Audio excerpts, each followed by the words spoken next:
They looked inside you instead than just staring at you. Silently, meticulously, like a crime scene that didn't make sense at first. Those who said they knew you were seated across from them, friends, co-workers, or even the people who made you smile. They also posed straightforward queries. The responses to the questions, what are they really like? What do they do when no one's watching? Do they ever break? Were inconsistent. You were calm, according to one. You were anarchy, ready to break out, according to another. You were described as frigid by one person and nice by another. They attempted to piece together a coherent version of you, tale by story and piece by piece. However, the more they dug, the worse it became. Voids, contradictions, and a pattern that would not remain motionless long enough to be comprehended. The atmosphere became uncomfortable at that point. Because people... Additionally, you don't adhere to their script. You don't respond as they anticipate. Where they expected you to break, you don't. Seeing someone carry storms behind a calm face is unnerving. It causes them to wonder about themselves as much as about you. So, like detectives pursuing a ghost, they leaned in closer, tried harder, and compared notes. However, each iteration of you they discovered simply served to deepen, darken, and complicate the situation. They discovered something far more unsettling than any solution they were looking for somewhere in that bewilderment, in that silent dread of not being able to define you. They didn't begin with presumptions. They began by asking questions, the ones that seem straightforward at first glance but are intended to elicit more from those who believe they are only discussing a familiar person. It wasn't haphazard curiosity, rather it was planned, intentional, and nearly surgical. They went to everyone who had come into contact with you in any significant way. Not just close friends or acquaintances, but co-workers, acquaintances, and those who only sometimes had a glimpse of you and didn't seem significant at the time. They were all asked the same question in various ways. Careful phrasing intended to prevent sway, intended to capture an unvarnished and unadulterated aspect of your personality while you are not acting for the world. The answers came naturally at first. People speak confidently, filling in the blanks with their own interpretations because they want to assume they understand others.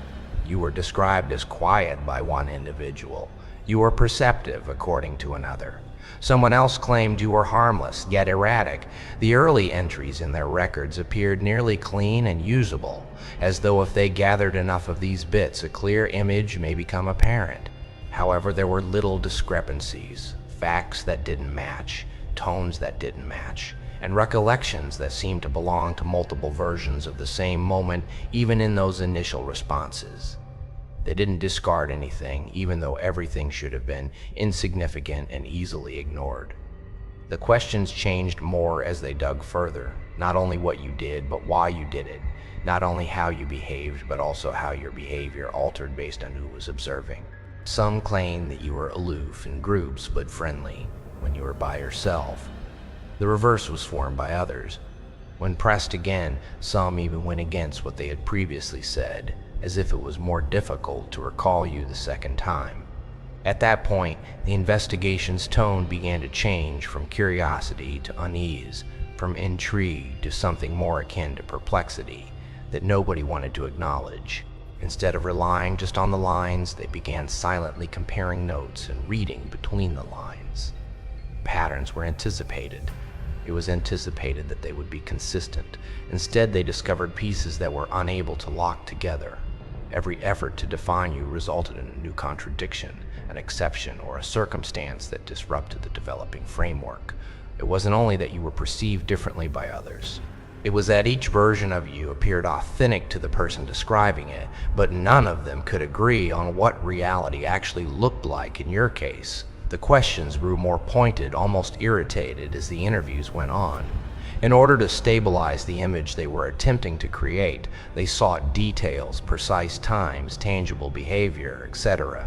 However, even the specifics deceived them. The times did not coincide. The descriptions of emotions went in opposing ways. Rather than being known, intentions were surmised. It became evident that no one was remembering you. You were being interpreted by them. Furthermore, interpretation is seldom reliable enough to establish certainty. The picture got increasingly unsteady as they gathered additional testimonials, as though what they believed they already understood was being altered by the act of seeing you. Nevertheless, they persisted, since giving up would require them to acknowledge that the pattern they were looking for might never materialize as they had anticipated.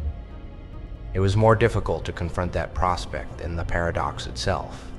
Initially, all of the voices they gathered seemed assured, almost definite, as if they were remembering something that had long since been established in their brains. Friends conversed informally, colleagues who have practiced professionalism, distant acquaintances with pieces that seemed trustworthy enough.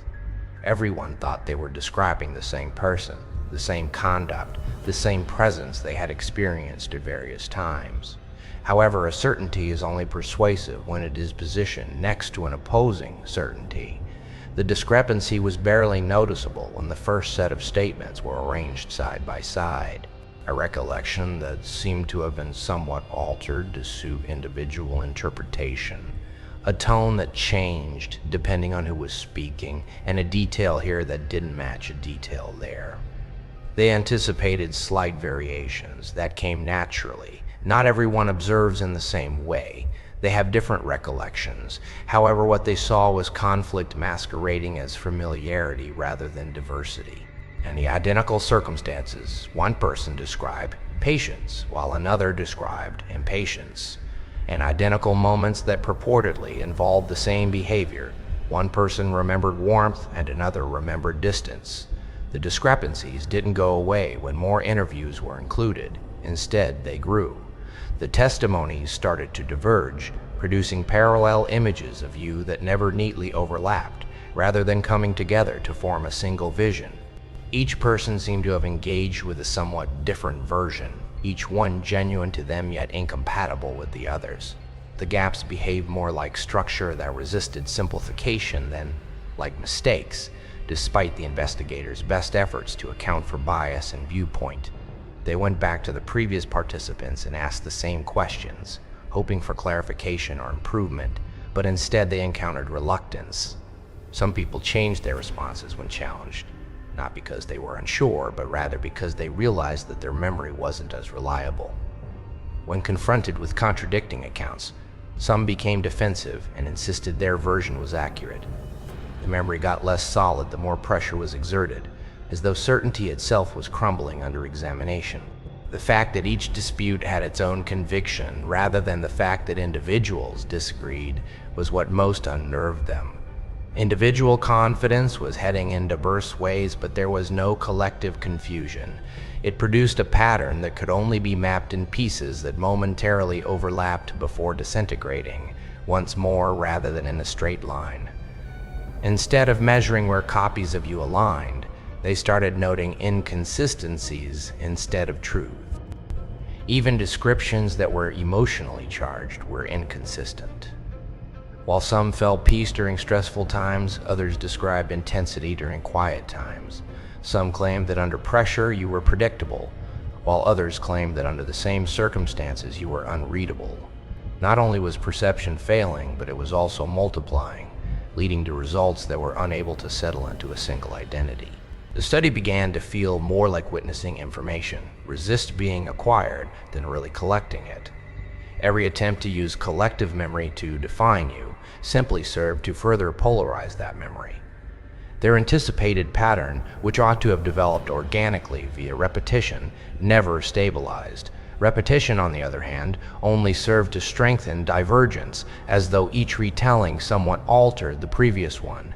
And yet they persisted in gathering voices, because to stop would be to acknowledge that there would never be a consensus, and that the lack of consensus itself might be the only constant they would discover. As the number of interviews increased, a subtle shift in their analysis of the responses started to occur. Initially, they were searching for similarities, overlaps, and recurring elements that could be combined to create a solid outline. Instead, they discovered contradiction that appeared to replicate in a systematic manner rather than just difference. It was structured inconsistency instead of random disagreement. It was as though all of your versions existed simultaneously, each supported by someone's conviction, but none of them could coexist peacefully. In an effort to find areas where views aligned, they began mapping the replies and making links between statements. However, the more connections they made, the more the framework disintegrated. Each line they constructed to connect one description to another ultimately revealed another discrepancy in another location. In the same situation, someone who said you were tranquil would unintentionally contradict someone who said you were restless. Under the same circumstances, a coworker who believed you were dependable would coincide with another who vowed you were unpredictable.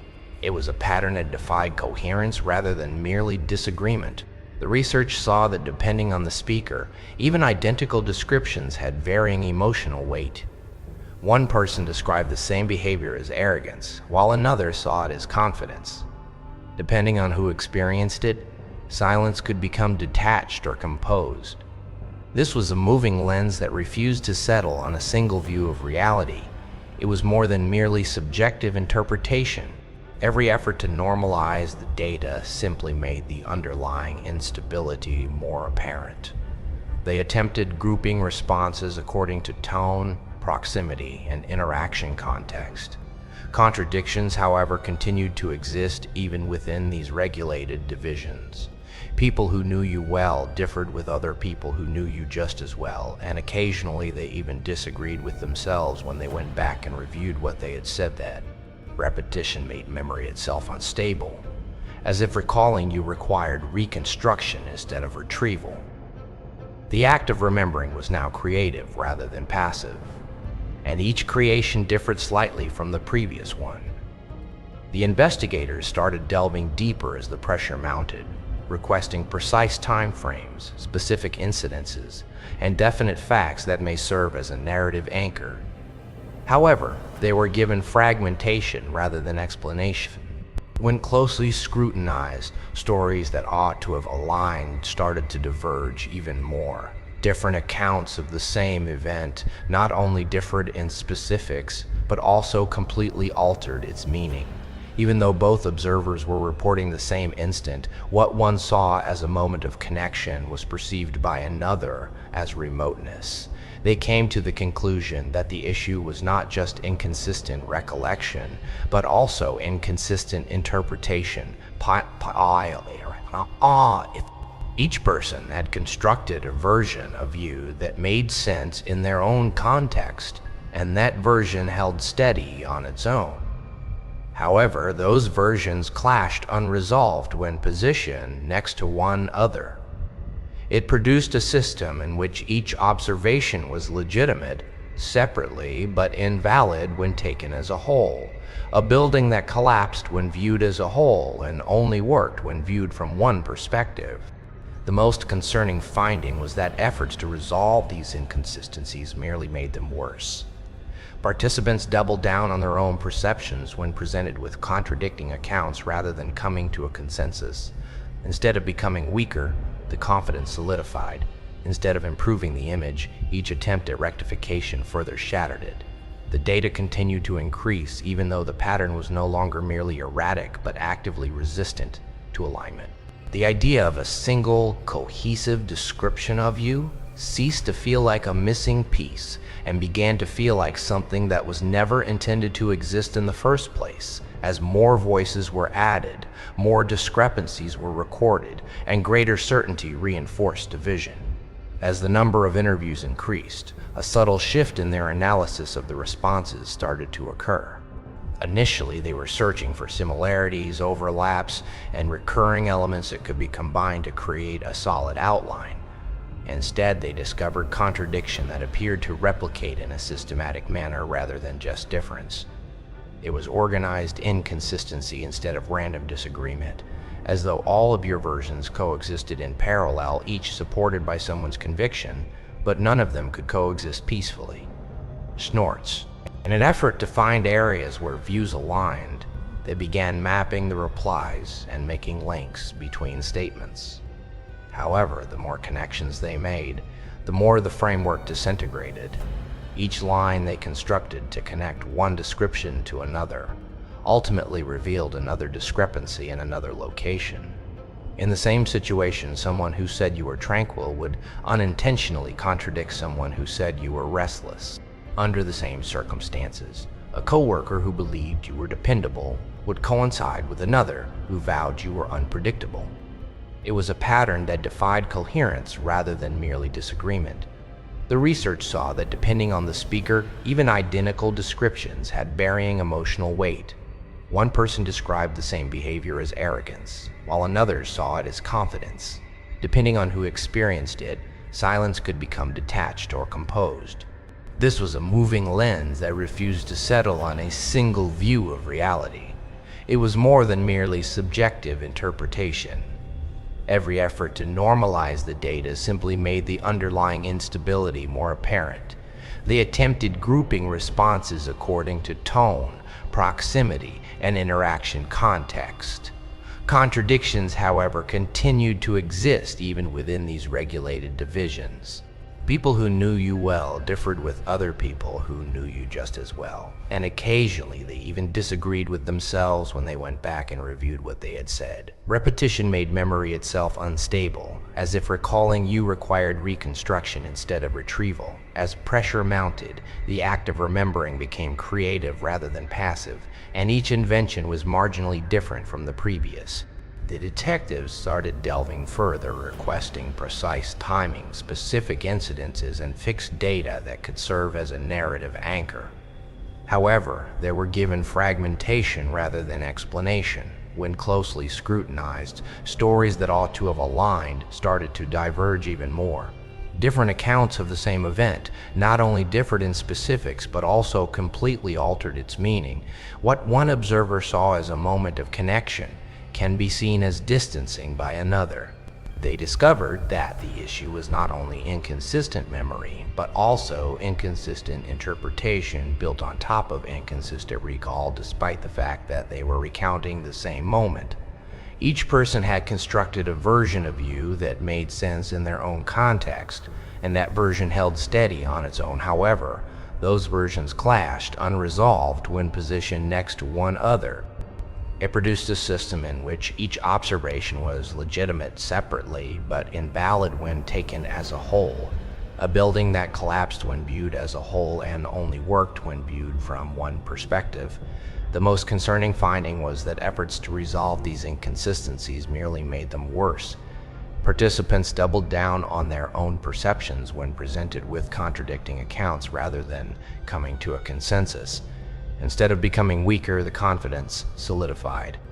Instead of improving the image, each attempt at rectification further shattered it.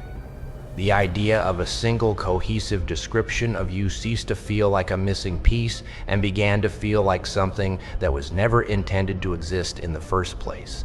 The pattern was no longer just inconsistent, it was actively resisted to alignment.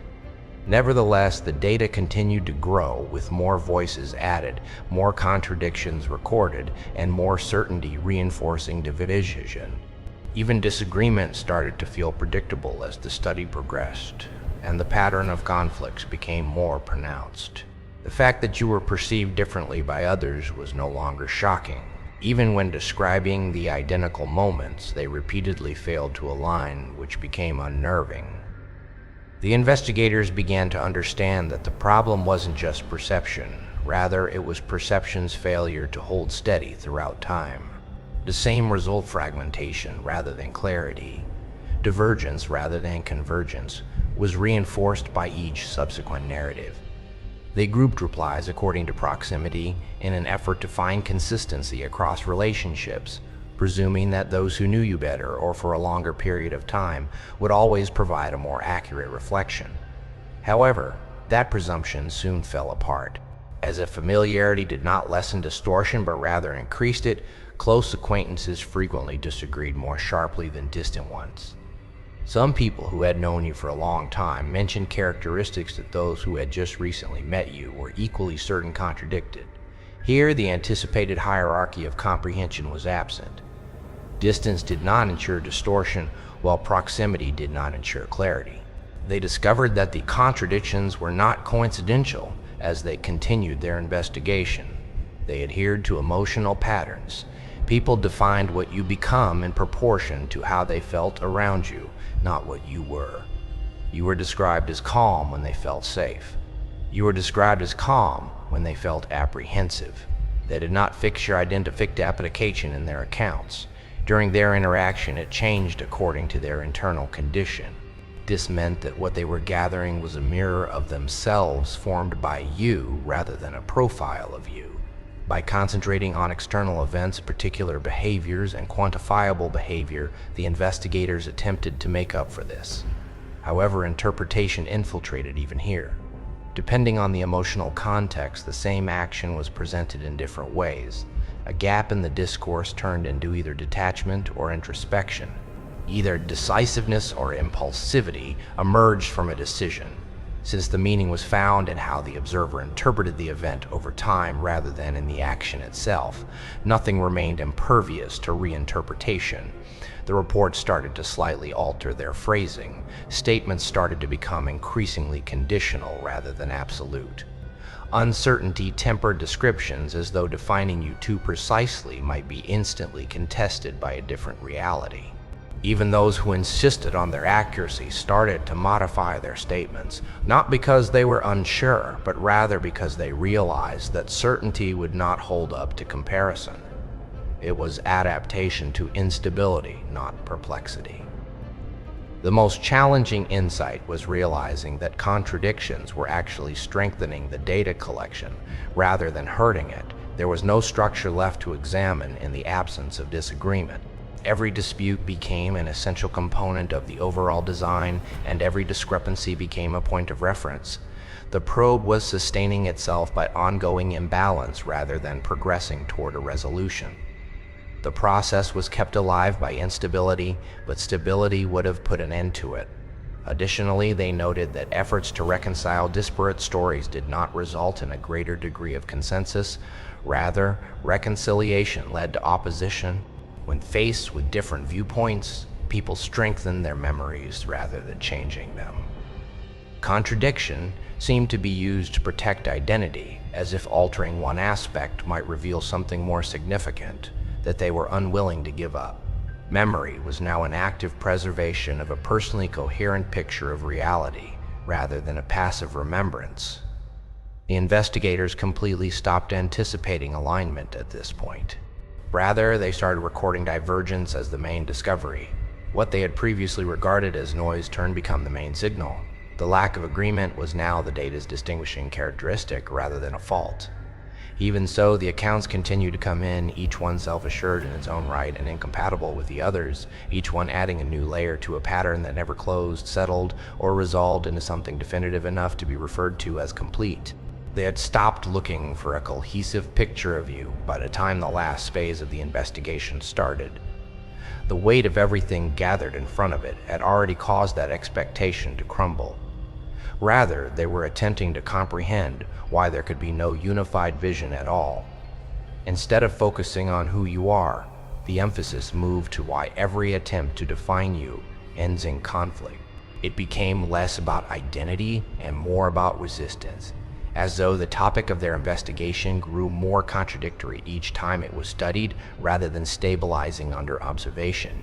Instead of looking for consistency, they went back and reviewed every interview, statement, and recorded impression to identify the areas where consistency ought to have been present. They found an overabundance of interpretation rather than a lack of evidence. In addition to observation, each description of you included projection, assumption, emotional residue, and context that were difficult to distinguish. People weren't necessarily incorrect.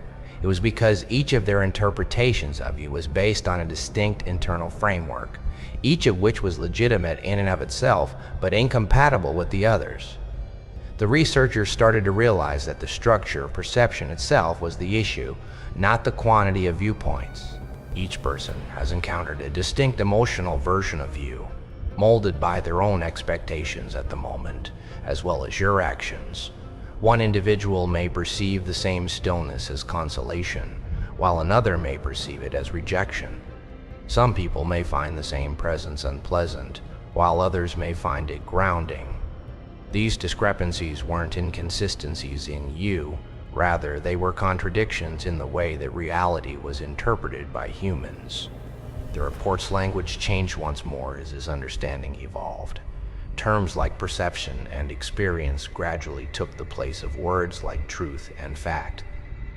Instead of attempting to eradicate contradiction, the detectives began recording its formation. They observed that memory was a live reconstruction that changed each time it was retrieved, rather than a static archive. It was as though the mind refused to keep you in a stable condition, and even the act of recalling you appeared to change the remembrance itself. Additionally, they started to detect something more unsettling. Many participants did not feel uninformed after seeing the entire spectrum of contradictory descriptions. They experienced a sense of validation. Somewhere in the pandemonium, everyone saw their own version of you reflected, and rather than challenging it, they clung to it more tightly. Belief was not undermined by the presence of conflicting narratives. It dispersed belief among fragments, enabling each to endure without requiring consent from the others. At this point, the study began to act more like an observation of fragmentation than a quest for the truth. Every effort to bring information together merely resulted in further divisions. The building they were attempting to construct kept crumbling under its own attempts to be finished. There were simply moving edges that momentarily overlapped before diverging once more. There was no stable center that could be isolated, no core version that stayed constant across viewpoints. Interpretation drift even started to affect the investigators themselves.